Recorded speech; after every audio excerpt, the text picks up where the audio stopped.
Oh, I can't believe I'm going to miss out in the UFC there this week. It's going to be a great fight card. I'm going to do a preview on it tomorrow because before I go, because I'm not going to be around. I'm going on holidays, so I want to try and get it out, all of them kind of out tomorrow and get a preview on the game as well. And it's going to be a very, very good card. I'll do like a little betting thing if you want to put a bet on it. So because I'm just an average Joe, but geez, for an average Joe, I get a few of the fights right.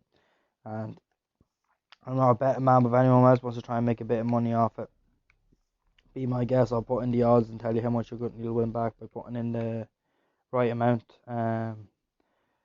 And what else am I thinking about that I see today? Seeing this gym instructor, and he calls it's what's it called?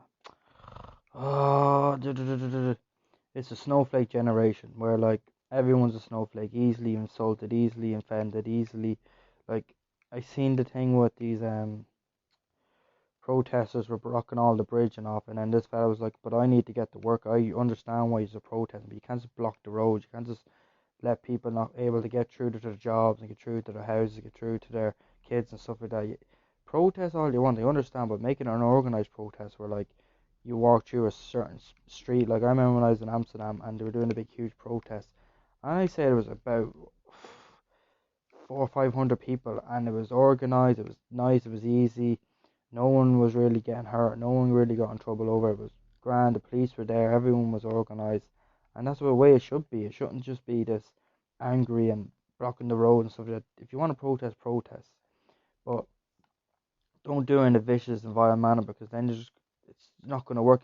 Your message ain't going to get across. If you do it in a professional way, because a lot of people want to protest, and it's a lot of the younger folk because they like to voice their opinions a lot more, and you need to do it in a better manner. Like some people don't do it in the right manner. Where you have the people like some vegans, not all vegans, where I seen a video of people leaving the farmer market or whatever, and then like they're chasing after the cars, jumping on the bonnet, pushing it, and all. It's like, why do you just have to do that? You don't need to do that. It's just look, I know it's wrong killing animals and doing that, but we all got it. We have to eat something. If you like eating meat, you like eating meat. You don't. You don't. You want to be a vegetarian, you want to be a vegan, go ahead. But you don't need to push and push and push your beliefs and your ideas on the matter. It's just like just let people live their lives. If they want to eat meat, let them eat meat. If they feel like they can live with that by killing animals, then let them feel like that. Let them go on with their lives like that. Eat meat, I eat vegetables, I eat everything. It just I feel bad for the animals, yeah, but not my fault. I like eating all that kind of stuff. Well, it is my fault, but that's my mum and dad gave me, and that's why I started eating. So maybe if my mum and dad didn't eat any of that, maybe I'd be doing it. See, just make a different generation. Maybe in a few years' time, no one will eat meat anymore, and it'd be all just vegan products. People just be eating vegetables and green products and fake meats and stuff like that. And you won't have any of this protest anymore. Maybe people protesting that they want to eat meat, but like just let people do what they want to do. If it's not hurting you and hurting the world in a big, big way, in a massive like way in your life that it's hurting you in a major way, then just leave it alone. Let people do what they want to do. Like I seen another video today was very, very good. Was these two fellas, some young fella threatened him with a knife. They pushed him to the ground, took the knife off. He's only a kid, like I think he was 18. And they were like, "We're not leaving here till the police come." He's like, "No, leave me alone, please, please, please. I wasn't going to stab you. I wasn't going to stab you."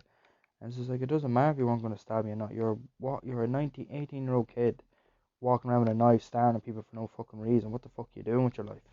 You go, no, because the only way you're ever going to learn is getting caught by the police, getting people showing you're doing this. Because if he, like he said in the video, goes, if I don't get you now, what happened next time you start someone else and you do stab this person, or they take the knife off you and stab you, then what then? That's what I mean. Like, why are you carrying a knife for? Why did you, like, I understand people are in rough neighborhoods and they need protection. They don't know what the hell's going around the corner. Fair, like that's another wide variety of thing to get into about all that kind of stuff. But like, what are you staring at some fella in a KFC for anyway? Like, Jesus Christ, what the hell are you doing? Like, what you doing? Like, I'm 18, 19, you should be able to partying every weekend, going out, talking to women, talking to fellas, going to festival, going to concerts, going to comedy clubs. Like, you're 18, like you're the legal age in some countries to do what you want. I know in America it's 21, but in most Europe it's 16 to 18. Like you don't need to be doing that. You can go get a job. If you don't like the job, it's not making you enough money, and then you see all these people, oh, I'm making this money selling this, this, and this. Go, okay, but no, money like that, them kind of environments. It's a very, very high risk what you're doing. You may get the money fast, but you might die You're not getting out of the game. Like the only way you're getting out of that game, if you're in jail, you're gonna die, or you're very, very, very, very, very lucky and you rather run away, like you get out of that, you go to a different country, or you're just a top dog when no one's going to mess with you. Look, I'm out. I'm going to take the rest of my money, I'm going to retire in Ibiza or something like that, and that's it. But it's not all fairy tales like that. Usually you end up in jail or dead in the street at like a young age, and that's it. Like, why do you want to ruin your teens or your early 20s doing that? Enjoy your life, enjoy everything you do, enjoy what you do. Just enjoy waking up every morning in a bed, a roof over your head. But some people out there don't have a roof over their head. I see these kids walking like the hardest walk ever, and they're with their parents. It's like, what are you doing? You don't need to walk like that. You're with your mom and dad. What are they going to be like? Oh, good man, son. Yeah, I love your walk. Let me copy you. I was like, no, they're going to be like, what the hell are you doing? With your parents here. What are you doing with your grandmother like this as well? Are you doing this with your aunties and uncles everywhere you go?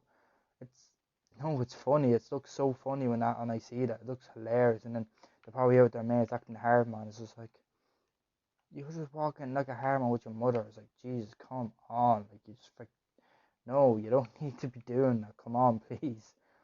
It looks so bad as well. Just walk normally. If you're doing it as a gag, as a funny thing, I understand whatever. But if you're just doing try and look like a hard man, you're lucky.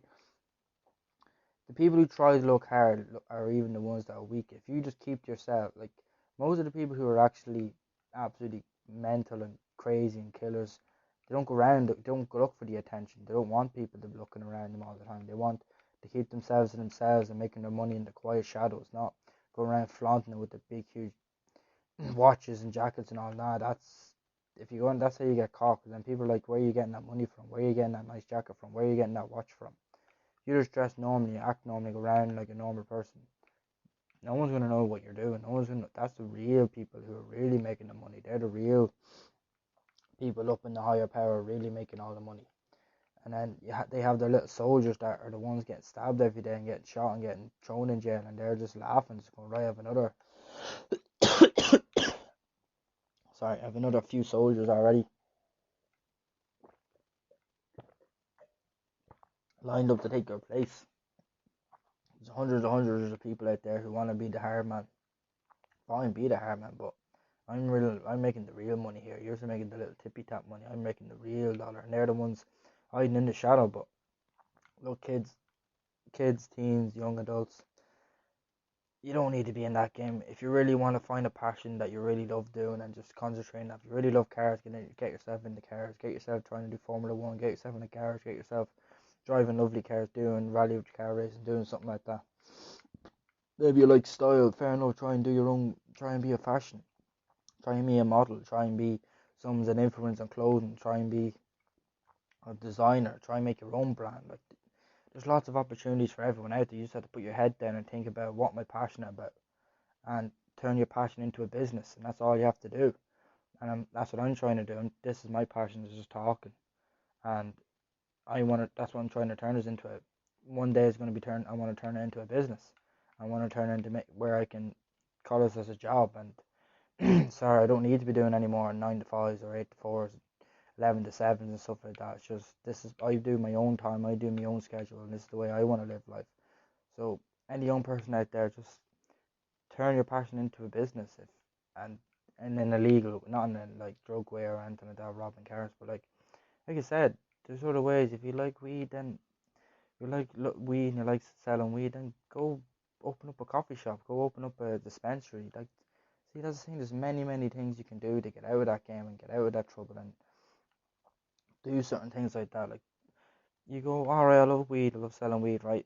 Let's stop all this. I'm trying to get myself over to Amsterdam, open up my own coffee shop, and there you go. And then you're no more of this trouble, no more looking over your shoulder every day, being paranoid of your head, and everything's smooth sailing for you. I know you can't do nothing about coke or heroin or anything like that, but that drugs actually kills people. That actually gets you dead. That actually one little, one bad pill, one little bit of heroin, one little lace bit of coke or something that shouldn't be in, and that's it, you're dead on the floor and you're gone. These weed, like whatever they can afford, they can afford it. It's legalized in some places. Maybe open up your little coffee shop and there you go. Simple as. Oh, how long am I talking? Like my throat is absolutely bananas. Jeez. Yeah, I'm gonna leave it for now because my throat is absolutely killing me. So, I want to thank you all for listening today, and I'll see you all in the next episode.